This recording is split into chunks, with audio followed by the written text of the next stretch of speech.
안녕하세요. 오늘 저희가 좀 깊이 파고들 잔료는요. 퀘벡에서 프랑스어를 배우거나 또 사용해야 하는 분들께 아주 흥미로울 내용입니다. 네. 바로 몬트리올의 폴린 줄리안 센터. 여기서 사용하는 프랑스어 능력 8단계 시스템인데요. 그 유명한 시스템이죠. 네, 이 센터의 공식 레벨 설명서를 저희가 가져왔어요. 이걸 보면서 각 단계가 실제로 뭘 의미하는지, 또 단순한 언어 공부를 넘어서서요. 퀘벡 사회에 이렇게 통합되는 과정하고 어떻게 연결되는지 그걸 좀 같이 살펴보려고 합니다. 네, 아주 중요한 포인트입니다. 그리고 유럽 언어 기준, CSERA라고 하죠. 이거랑 대략적으로 어떻게 비교되는지 뭐 A1부터 B2까지 이것도 좀 곁들여서 이야기할 거고요. 자, 그럼 이 여정 한번 같이 시작해 볼까요? 좋습니다. 네, 이 8단계 시스템, 사실 퀘벡의 그 이민자 프랑스어 교육 프로그램에서 꽤 흔하게 볼 수 있는 구조인데요. 아, 그런가요? 네. 근데 이게 중요한 게 그냥 뭐 문법이나 어휘 목록 나열이 아니고요. 실제 생활에서 딱 마주치는 그런 구체적인 상황들 있잖아요. 거기에 대처하는 능력을 중심으로 짜여 있다는 점이에요. 실용적이네요. 그렇죠. 레벨 1부터 이렇게 쭉 8까지 올라가면서 뭐랄까 게임 캐릭터가 능력치 올리듯이 퀘벡 사회 구성원으로 딱 기능하는 데 필요한 기술들을 하나씩 이렇게 배우게 되는 거죠. 아하, 비유가 재밌네요. 그럼 가장 첫 단계, 정말 퀘벡 땅에 딱 첫 발 내디뎠을 때 그때 필요한 능력부터 시작해보죠. 레벨 1하고 2, 유럽 기준으로 치면 A1, 그러니까 입문 단계인데요. 이 단계는 어떤 목표를 가지고 있을까요? 뭐 생존에 꼭 필요한 최소한의 의사소통, 이 정도로 보면 될까요? 아, 정확합니다. 레벨 1은 이게 2개월 과정인데 정말 기본적인 생존 키트. 딱 그거랑 같아요. 생존 키트요? 네, 자기소개하고 뭐 감사 표현 같은 기본적인 인사말, 그리고 이름이나 국적 같은 개인정보 있잖아요. 그거 묻고 답하는 능력, 여기에 딱 초점을 맞춥니다. 교실에서 선생님이 간단하게 지시하는 거 알아듣고 아니면 길거리에 있는 기본적인 표지판, 뭐 정지라던가 출입구 같은 거요. 딱 그 정도 이해하는 수준이죠. 네네. 문법적으로 보면 이다, 에트르, 가지다, 아부아 같은 아주 핵심 동사들, 그거 현재 시제 배우면서 아주 간단한 문장 만드는 연습하고요. 정말 지금 여기에서 필요한 최소한의 도구를 익히는 단계, 네, 그겁니다. 그렇군요.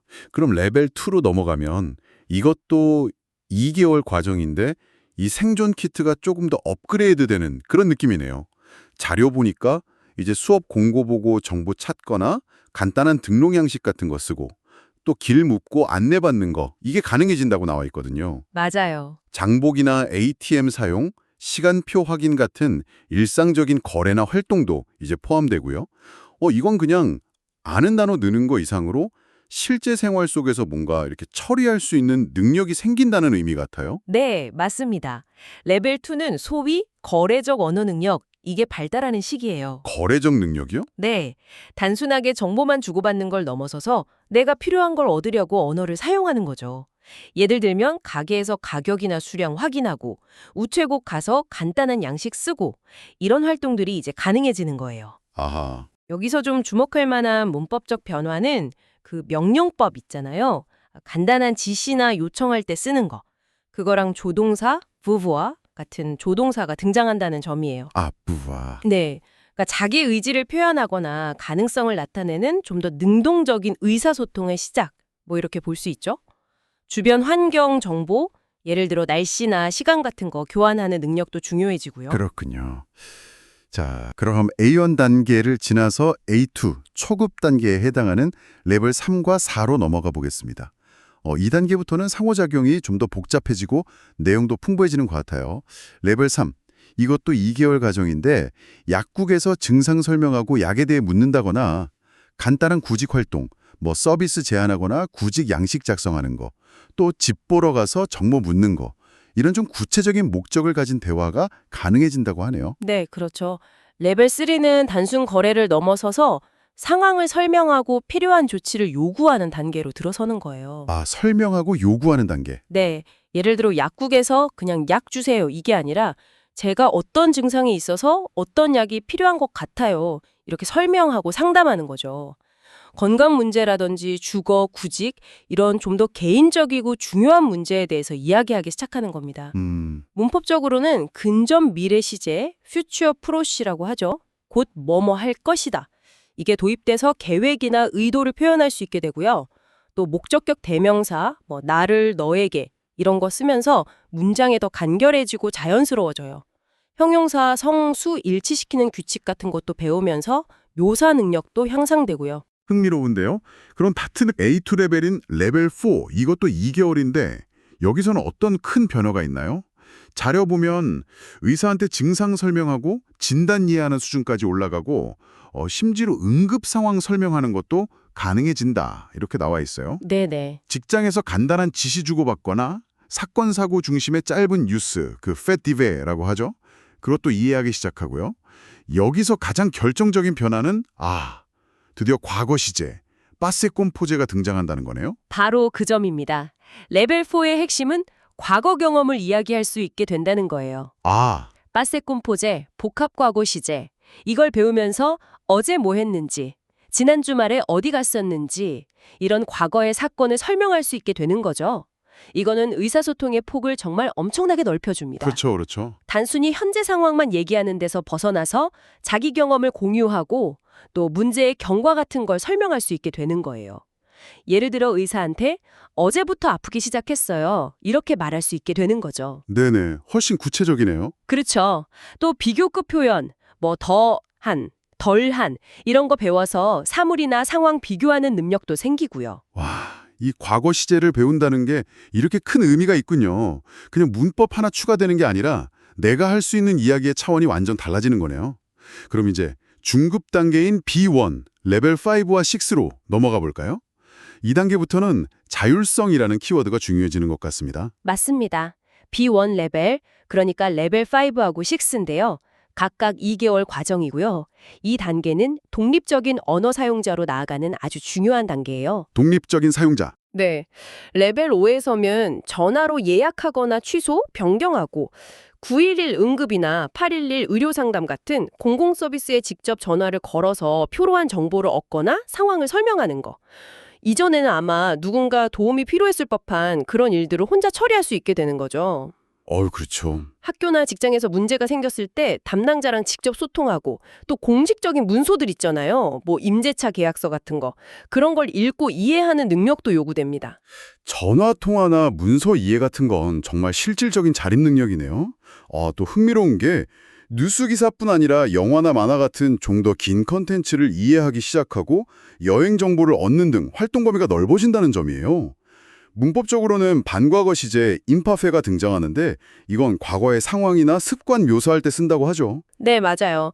임파페는 그 전에 배운 빠세콤포자랑 같이 쓰이면서 과거 이야기를 훨씬 풍부하게 만들어줍니다. 어떻게 다른 거죠? 빠세콤포자는 특정 시점의 사건, 예를 들어 어제 영화를 봤다 이런 거라면 임파페는 과거의 지속적인 상태나 배경 혹은 반복적인 행동을 묘사해요. 예를 들어 내가 어렸을 때는 매주 할머니 댁에 가곤 했다 이런 식이죠. 그렇군요. 훨씬 입체적이네요. 그렇죠. 훨씬 입체적인 서술이 가능해지는 거죠. 또 관계대명사, 주어나 형용사처럼 주어나 목적어 같은 거 연결해주는 말하는 뜻이겠죠? 하는 사람 것, 하는 곳 이런 걸 사용해서 문장을 더 길고 복잡하게 연결할 수 있게 되고요. 간접화법, 그러니까 다른 사람이 말한 내용을 전달하는 거 아니면 미래 시제, 퓨처 심프 또 동시 동작을 나타내는 제롱디프 같은 걸 배우면서 표현력이 정말 크게 향상됩니다. 와, 네, B1 단계는 정말 이제 웬만한 일상생활은 혼자 해결할 수 있다 이런 자신감을 딱 주는 레벨이라고 할 수 있습니다. 그럼 같은 B1인 레벨 6는 어떤 특징이 있을까요? 자료를 보면 전문적이거나 학문적인 영역으로 살짝 발을 들여놓은 느낌인데요. 상세한 구인 광고 읽고 지원서를 쓴다거나 학교 설명회나 회의에 참여하고 직장 동료랑 업무 관련 이메일 주고받고 좀 더 격식 있고 복잡한 상황에 대한 대비가 이루어지는 것 같아요. 네, 레벨 6는 B1에서 얻은 자율성을 바탕으로 해서 보다 정교하고 공식적인 의사소통 능력을 키우는 단계라고 보시면 돼요. 정교하고 공식적인 소통? 네, 단순히 정보만 얻는 걸 넘어서 자기 의견을 내거나 토론에 참여하는 능력이 중요해지는 거죠. 예를 들어서 학습 프로그램을 선택하려고 정보 비교 분석하거나 아니면 직장 회의에서 자기 생각을 발표하는 상황. 이런 걸 생각해 볼 수 있습니다. 문법적으로는 현재 가정법, subjunctive présent 이게 도입되는데요. 이건 뭐 감정, 의심, 필요, 가능성 이런 주관적인 태도를 표현하는데 아주 필수적이라서 프랑스어의 중요한 관문 중 하나로 여겨지죠. 아, subjunctive. 어렵다고들 하던데요. 하하, 네, 조금 까다롭긴 하죠. 그래도 이걸 배워야 표현이 풍부해집니다. 또 만약 뭐뭐라면 이런 식의 조건문 C clauses 이나 사역동사 구문 뭐뭐 하게 만들다 이런 거 배우면서 더 복잡하고 논리적인 표현도 가능해지고요. 격식 있는 이메일 작성법처럼 상황에 맞는 언어 사용 능력도 강조됩니다. 그렇군요.